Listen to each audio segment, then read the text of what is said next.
The dense forests of Verdant 7 shimmered with an ethereal glow, each tree trunk webbed with veins of bioluminescent light. Commander Ilara Kane tightened her grip on her rifle as her boots crunched softly against the moss-covered ground.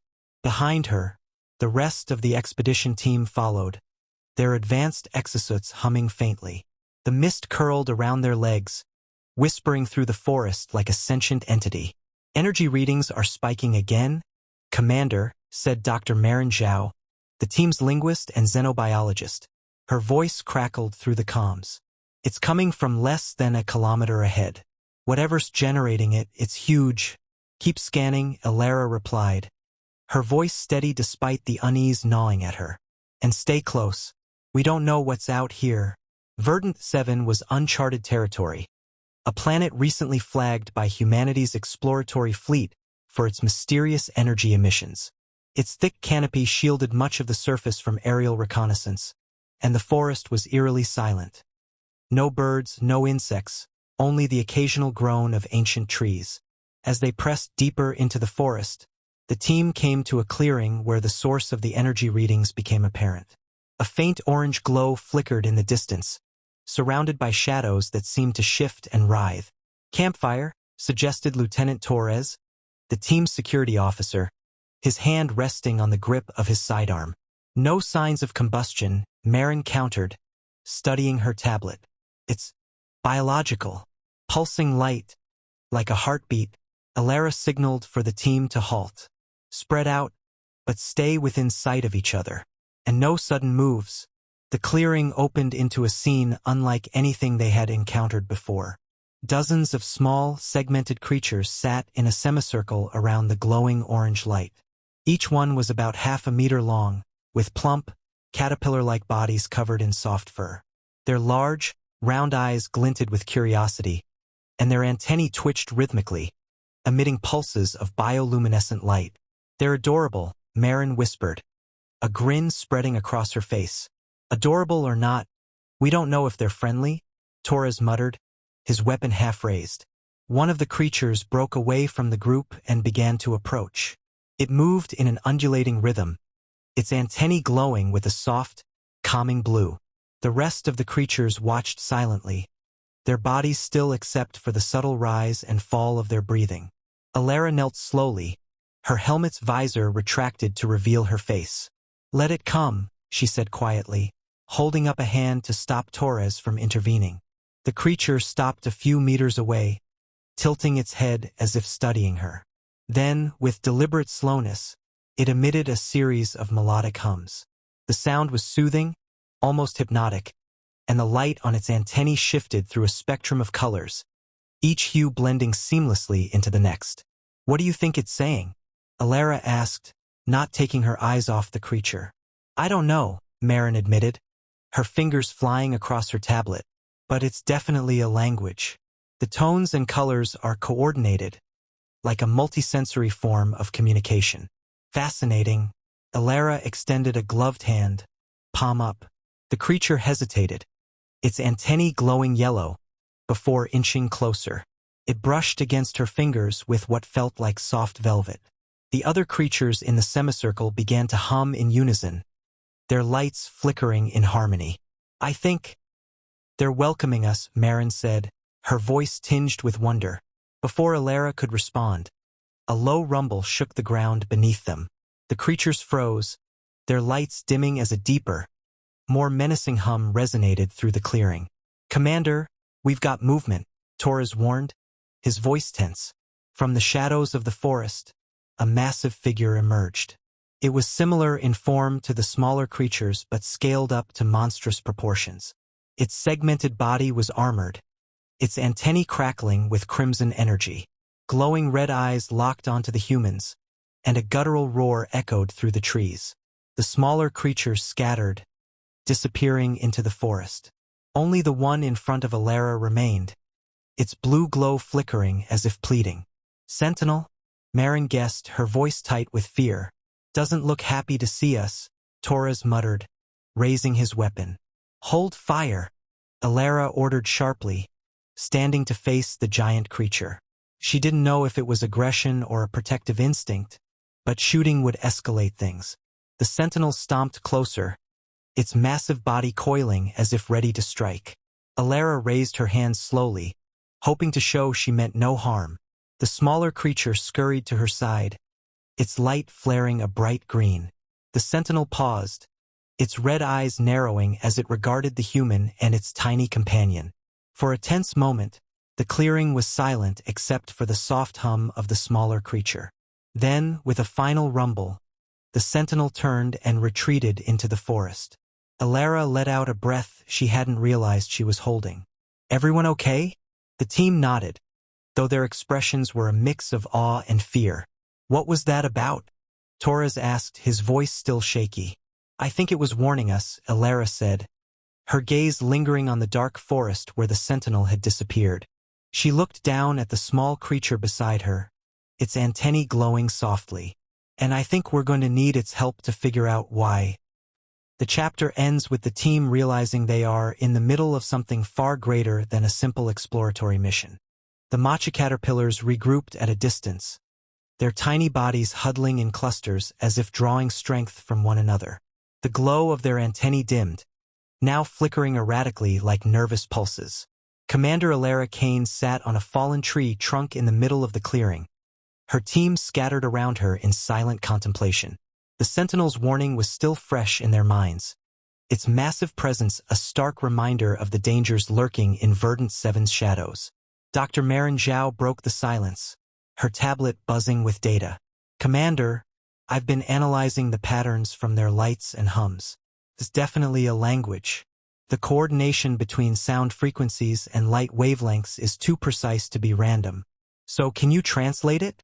Alara asked, leaning forward. Marin hesitated. "Not yet, but I think I've found a starting point. The small one, let's call it Scout for now, seems to emit certain light colors when it's calm versus when it's stressed. If we can match those two emotional states, we might be able to build a basic lexicon." Alara nodded. "Do it. We need to understand them if we're going to fix whatever's wrong here." The team began setting up a makeshift research station. Scout stayed close to Alara, occasionally nudging her leg with its soft, furred body. Its antennae pulsed a soft blue-green, its hums low and melodic. Marin cautiously approached with a small projector, designed to emit simple light patterns. She held it in front of Scout and activated it, producing a series of colors. Scout's antennae flared bright yellow, then orange, its hums turning sharp and staccato. "That's not good," Torres muttered, watching from a distance. "Give it a moment," Marin said, adjusting the projector. This time, she emitted a steady blue light, matching Scout's current glow. The creature paused, its hums softening. It touched the projector with its antennae, emitting a series of green pulses in response. "It's working," Marin said, excitement creeping into her voice. "It's trying to communicate back." Hours passed as the team and Scout engaged in a cautious exchange of sounds and lights. Bit by bit, Marin began piecing together a rudimentary understanding of Scout's language. She determined that green was a signal of trust, blue represented calm, and red, when it appeared, was a warning. Suddenly, Scout's light shifted to a rapid yellow, its hums growing frantic. The other matcha caterpillars echoed the alarm, their lights flickering in unison. "What's happening?" Alara asked, rising to her feet. Before anyone could answer, the ground trembled. From the forest's edge, another sentinel emerged, this one smaller but no less menacing. Its antennae crackled with crimson energy, and it let out a deep, guttural roar. Scout scurried toward the new sentinel, emitting a complex pattern of blue and green light. The larger creature paused, its energy dimming as it regarded Scout. The exchange continued for several tense moments before the sentinel retreated back into the forest, its warning delivered. "What was that about?" Torres asked, lowering his weapon. Marin frowned. "I think Scout just negotiated for our safety. These creatures aren't just intelligent. They're part of a complex social structure. And the sentinels, they're more than guardians. They're protectors of something sacred." Alara's gaze shifted to the forest where the sentinel had disappeared. "Then we need to figure out what that something is before we accidentally destroy it." The chapter closes with the team realizing they are dealing with an intricate ecosystem and social structure that demands not just understanding but delicate negotiation. Their growing bond with Scout becomes their key to unlocking the planet's secrets. The earthquake struck without warning.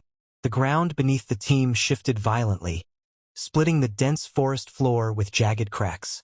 Trees groaned as they toppled, and the sky was filled with the deafening roar of ancient wood splintering. Commander Ilara Kane barely managed to keep her footing, shouting into her comms. "Everyone, regroup. Fall back to the clearing." Dr. Marin Zhao scrambled to protect her equipment, while Torres helped steady one of the junior researchers. Scout clung to Ilara's leg, its antennae glowing a frantic yellow as it emitted panicked, high-pitched hums. As quickly as it began, the tremor subsided, leaving the forest eerily silent. Dust and broken branches floated through the air like ghosts. Then, from the center of the quake's epicenter, a massive structure emerged. "It's an artifact," Marin whispered, her voice trembling with awe. The alien structure jutted out of the ground like the spine of a long-buried giant. Its surface was smooth and black, pulsing with faint, green energy lines that seemed to breathe. It was enormous, stretching far into the distance, and its presence seemed to resonate with the forest itself. Scout broke away from Ilara and rushed toward the artifact, its antennae now glowing a steady green. The other matcha caterpillars followed, forming a circle around the structure. They began emitting a low, harmonious hum, their bodies swaying in unison. "It's a part of their world," Ilara said, watching the display. "They're connected to it." Marin scanned the artifact, her brow furrowed. "It's a power source of some kind. Ancient. It's been dormant until now, but the quake triggered something. And it's destabilizing." "Destabilizing how?" Torres asked, his tone sharp. "Energy output is spiking erratically," Marin replied. "If it collapses, it could take the entire planet's ecosystem with it. This thing isn't just a power source. It's a life support system for Verdant 7. Scout turned back to the humans, its antennae flashing blue and green in an urgent rhythm. It was pleading. "It wants us to help," Ilara said. "We can't just dive in without understanding the risks," Torres argued. "If we touch that thing, we could make it worse." "Doing nothing isn't an option," Ilara shot back. "Marin, what do we need to stabilize it?" Marin hesitated, glancing between her readings and the artifact. "We could amplify the matcha caterpillar's bioelectric energy to reinforce the artifact's core. But it would put immense strain on their systems. Too much, and they won't survive." Ilara's stomach twisted. "What's the alternative?" "We use human tech to repair the artifact," Marin said, "but that would permanently alter its function. The planet's ecosystem might not survive the change." Ilara looked at Scout, its trusting eyes fixed on her, and then at the team. "There has to be another way," she said firmly. Before they could act, a deep roar echoed through the forest. Another sentinel emerged, its crimson-lit antennae crackling with rage. It positioned itself between the humans and the artifact, its message clear. "Stay back." Ilara stepped forward, raising her hands in a gesture of peace. "We're not here to harm it," she said softly. "We're here to help." Scout scurried forward, its green light flaring as it emitted a series of harmonious tones. The sentinel hesitated, its crimson light flickering uncertainly. For a tense moment, the forest held its breath. Finally, the sentinel stepped aside, its posture wary but no longer aggressive. Ilara turned to her team. "We have one shot at this. Let's save their world." The chapter ends with the humans and matcha caterpillars preparing for a desperate attempt to stabilize the artifact, knowing the cost could be catastrophic if they fail. The clearing buzzed with activity as the humans and matcha caterpillars worked together. Scout, glowing a steady green, darted between Marin and the artifact, relaying signals in its melodic hums. The other matcha caterpillars formed a protective circle around the artifact, their synchronized light pulses creating a mesmerizing pattern that seemed to calm the structure's erratic energy. Dr. Marin Zhao knelt beside the artifact's base, her tools spread out in a semicircle. "The energy core is fluctuating," she said, sweat beading on her forehead. We need to stabilize it by integrating their bioelectric frequencies with our technology. Torres frowned, pacing nearby. This feels like playing with fire. What if we amplify the wrong signal and blow the whole thing? Alara turned to him, her voice firm. We don't have a choice. If we don't act now, the artifact collapses and this planet dies. We owe it to them to try. Scout climbed onto a ledge of the artifact, its antennae glowing a bright, almost blinding green. It emitted a series of sharp, rhythmic tones, prompting the other matcha caterpillars to amplify their hums. The forest seemed to respond, its bioluminescent glow intensifying in waves that rippled outward. Marin adjusted the energy calibrators she had attached to the artifact's surface. Scout's trying to guide us. I think it's asking us to sync our tech with their signal. Alara nodded. Do it. Everyone, stay alert. The moment Marin activated the calibrators, the artifact shuddered. Lines of vibrant green energy coursed through its surface, flowing toward its core. The matcha caterpillar's light pulses grew brighter, their hums harmonizing into a hauntingly beautiful symphony. Energy levels are stabilizing, Marin reported, her voice trembling with relief. It's working, but then the sentinel roared. From the edge of the clearing, the massive guardian charged forward, its antennae crackling with crimson energy. It stopped just short of the artifact, its imposing frame vibrating with raw power. Scout darted to the ground, positioning itself between the humans and the sentinel, its glow shifting to a calming blue. What's it doing? Torres asked, raising his weapon instinctively. Wait, Alara said sharply, holding up a hand. Scout's trying to reason with it. The standoff was tense. The sentinel's eyes burned red, but its movements stilled as Scout's light pulsed in slow, deliberate patterns. The smaller matcha caterpillars joined in, their lights merging into a unified green wave. Slowly, the sentinel's crimson energy dimmed, replaced by a faint orange glow. It stepped back, its body coiling protectively around the artifact. They trust us now, Marin said softly. It's letting us finish. The artifact's core flared once, then settled into a steady rhythm, its green light radiating out into the forest. The ground beneath them vibrated gently, as if the planet itself was sighing in relief. It's done, Marin said, her voice thick with emotion. We saved it. Scout turned to Alara, its eyes wide and glowing. It emitted a soft, melodic hum, a sound that resonated with gratitude. Alara knelt, touching her hand to its velvety fur. We didn't just save it, she said quietly. We saved them. As the team packed their gear, the matcha caterpillars formed a line, their lights glowing in celebration. Scout stayed close to Alara until the very end, watching as the humans prepared to leave. You'll take care of this place, Alara said to Scout, her voice soft. It's your home, your heart. With one final pulse of green light, Scout turned and joined its kin. The team boarded their shuttle, leaving the clearing behind, the artifact now standing as a beacon of life and unity in the Heart of Verdant 7. The chapter ends with humanity and the matcha caterpillars parting ways, their bond forged through cooperation and mutual understanding, and the planet's future preserved.